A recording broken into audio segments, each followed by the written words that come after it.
Nararanasan mo ba ang pakiramdam na namamaga o parang lumulobo ang tiyan mo pagkatapos kumain? Pakiramdam mo, nasubukan mo na ang lahat pero nananatili pa rin ang diskomportabli at pamamaga ng tiyan. Paano kung sabihin ko sa'yo na ang solusyon ay mas mura pa sa isang tasa ng kape at nasa istante lang ng mga tindahan? Ngayon, ibubunyag natin ang mga sikreto ng apat na napakamurang pagkain na kayang ayusin ang iyong bituka at magbalik ng gaan sa pakiramdam. At isa sa mga ito, sigurado akong ikagugulat mo. Aminin natin, ang modernong ritmo ng buhay ay matinding stress para sa ating sistema ng panunaw. Ang mga mabilisang kainan, processed foods, at ang patuloy na stress. Lahat ng ito ay nakakaapekto sa mismong sentro ng ating kalusugan, ang mikroflora ng ating bituka. Isipin na lang, sa loob ng iyong katawan, mayroong buong megalopolis ng trilyon-trilyong bakterya. At kapag nagkaroon ng kaguluhan sa megalopolis na ito, mararamdaman mo ito sa pamamagitan ng pamamaga, kabigatan ng tiyan, at maging sa masamang pakiramdam. Ang ating misyon ngayon ay maging isang matalinong alkalde ng lungsod na ito at ayusin ang lahat sa tulong ng napakasimple at abot-kayang paraan. So, let's talk about our first hero, something many of us see on store shelves every day, yet we rarely guess its incredible hidden superpower. I'm talking, of course, about good old kefir. But forget everything you thought you knew about this fermented dairy drink. Kefir is a true living elixir.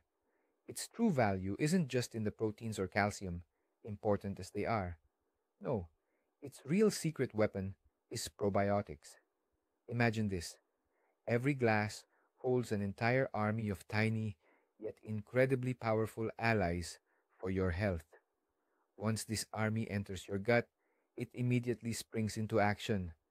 These beneficial bacteria quickly go to work, pushing out the harmful microbes that cause fermentation, gas, and that uncomfortable bloating we all dread. They literally clean house, restoring a healthy balance to your gut flora. It's like a complete reset for your digestive system, making everything run smoothly, like clockwork.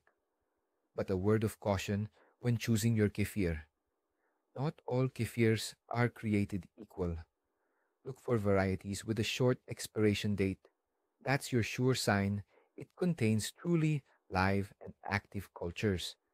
And most importantly, steer clear of kefirs with added sugar, fruit syrups, or any artificial sweeteners. Sugar is precisely what those bad bacteria love to feed on. By feeding them, you'll negate all the wonderful benefits of the probiotics.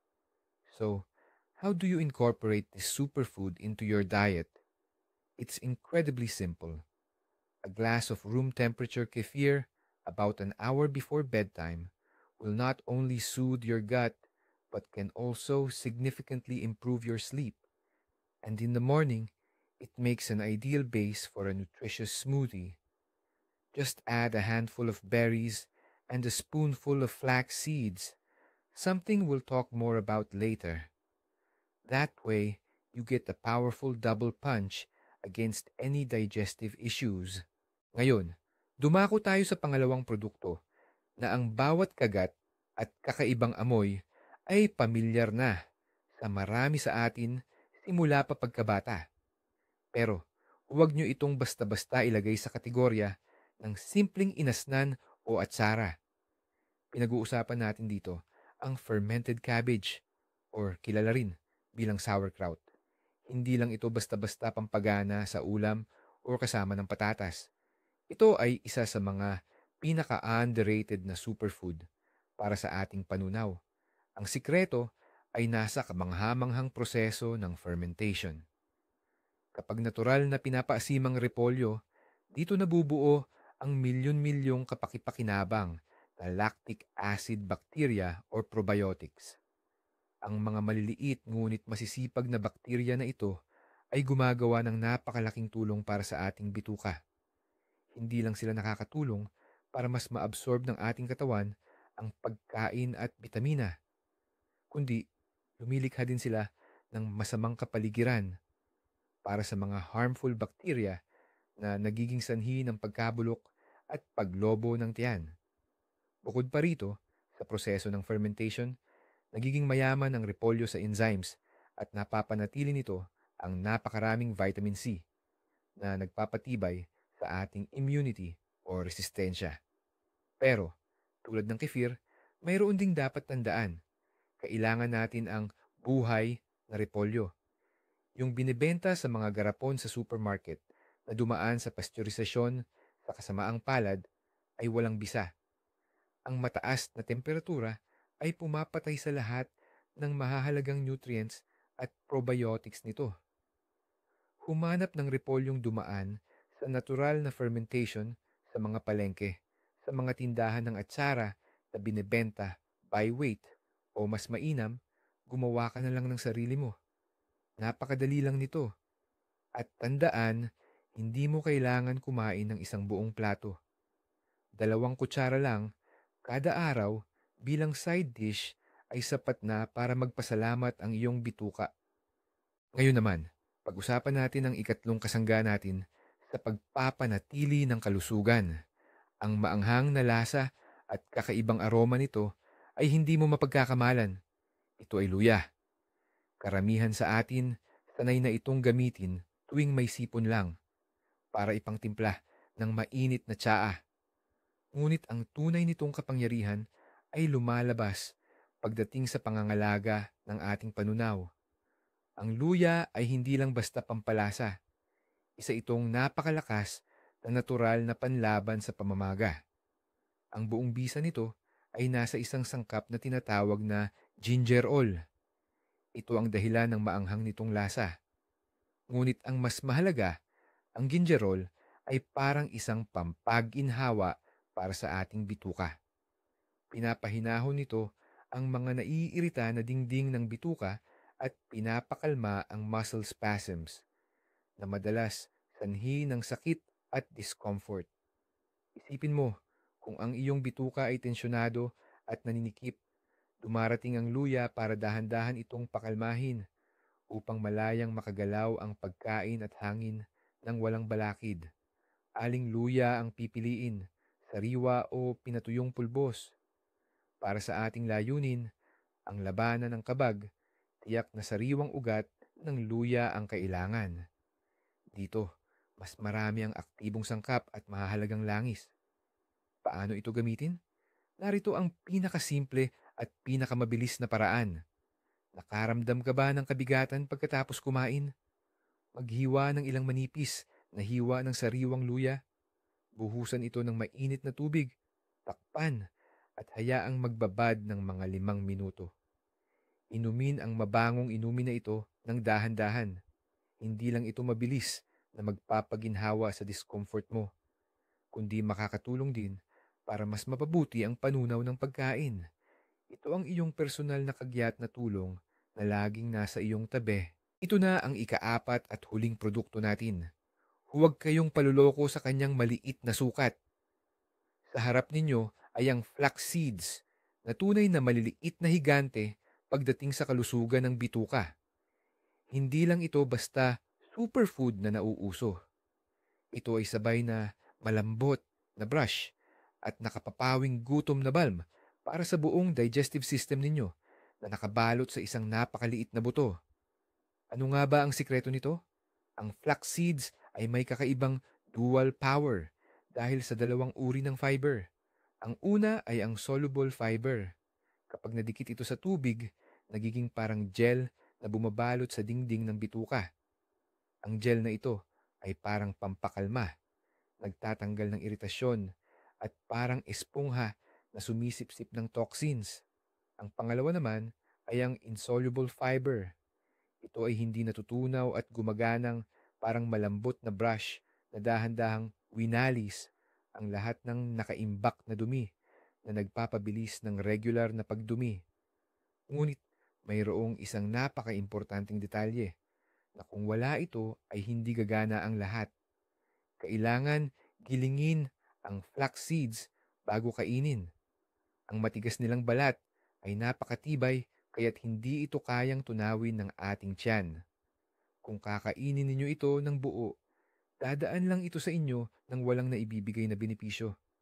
Pinakamainam na gumiling ng kaunting dami sa gilingan ng kape para sa ilang araw at itago sa refrigerator.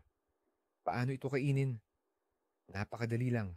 Maglagay ng isang kutsara ng sariwang giniling na buto sa inyong almusal na lugaw, yogurt, smoothie, or mas mainam pa, sa kefir na pinag-usapan natin sa simula. Ang simpleng aksyon na ito ay makakatulong upang maging regular ang paggana ng inyong bituka at magbibigay sa inyo ng pakiramdam ng labis na gaan. Ngayon, buuin na natin ang mga piraso ng palaisipang ito. Hindi lang tayo nagtalakay ng 4 na magkakahiwalay na produkto. Sa katunayan, nakabuo tayo ng isang perpektong koponan para sa kalusugan ng iyong bituka. Ganito natin tingnan, ang kefir at sauerkraut, ang ating team ng pagpaparami ng mabuting bakterya. Nagdadala sila ng bilyon-bilyong mabuting bakterya sa loob ng iyong katawan. Sisimulan ng mga ito ang pagbuo ng isang malusog na ecosystem at lalabanan ang mga masasamang mikrobyo. Sunod na lalabas ang luya. Siya ang ating tagapagpayapa at bombero. Hindi siya nagpaparami ng bakterya, ngunit lumilikha siya ng perpektong kondisyon para sa paggana ng mga mabuting bakterya. Pinapawi ng luya ang pamamaga, pinapakalma ang mga iritadong bahagi, at nagpapawala ng pulikat. Kung wala ito, mahihirapan ang mga bagong residente na manirahan ng maayos. At sa huli, ang flax seeds naman. Sila ang ating team ng paglilinis at logistic. Nagsisiguro sila ng kalinisan sa pamamagitan ng pagtatanggal ng lahat ng hindi kailangan. Kasabay nito, nagsisilbi silang pagkain o prebiotic para sa mga mabuting bakterya mula sa kefir at sauerkraut. Kaya nabubuo ang isang kumpleto at napaka-epektibong siklo. Ang pinakamahalaga, dapat nating maintindihan ay pinapalakas nila ang epekto ng bawat isa. Ang paggamit sa kanila ng magkakahiwalay ay maganda na. Ngunit ang paggamit sa kanila ng sabay-sabay, kahit hindi sa iisang kainan lamang, kundi sa buong maghapon, ay magsisimula ng isang malakas at komprehensibong proseso ng pagpapagaling. Sabay-sabay mong pinaparami ang mabuting bakterya, pinapakalma, nililinis, at pinapakain ang iyong bituka. At lahat ng ito ay sa murang halaga lamang. At heto na tayo sa pinakamalaking revelasyon ng videong ito. Ang pinakamalaking sikreto sa kalusugan ng bituka ay hindi iisang mahiwagang produkto. Ito ay sinerhiya. Isipin nayo, ang kefir at sauerkraut ay nagpapadala ng mga manggagawa sa inyong bituka, ang mga beneficial bacteria or probiotics. Ang flax seeds naman ang nagdadala ng kanilang materyales, ang fiber o hibla, at kasabay nito, nililinis din ang anumang dumi sa bituka. At ang luya naman ang nagsisilbing tagapagpakalma na pumipigil at nagpapawi ng anumang pamamaga o gulo sa loob. Naku, ito ang malaking pagbabago sa pananaw. Akala nyo, iisang gamot lang ang solusyon, pero ang totoo, ang kailangan pala ninyo ay isang buong construction crew na nagkakahalaga lang ng barya at naghihintay sa inyo sa pinakamalapit na supermarket. Hindi nyo kailangang pumili ng isa lang. Sa paggamit sa kanila ng magkakasama, inilulunsad nyo ang pinakamakapangyarihang proseso ng pagpapagaling sa sarili ng inyong katawan. Sa maikling salita, ang kefir, sauerkraut, luya at flax seeds. Ang mga ito ang iyong 4 na abot kayang kakampi laban sa paglobo ng tiyan at discomfort. Sila ay simple, mura at lubos na epektibo kung gagamitin ng regular at tama. Maliliit na hakbang at simpleng produkto ang susi sa malaking kalusugan. Salamat sa inyong panonood ng videong ito hanggang sa huli. Kung naging kapaki-pakinabang ito para sa inyo, paki-like at mag-subscribe sa channel para hindi mapalampas ang mga bagong episode. At ngayon, isang tanong para sa inyo.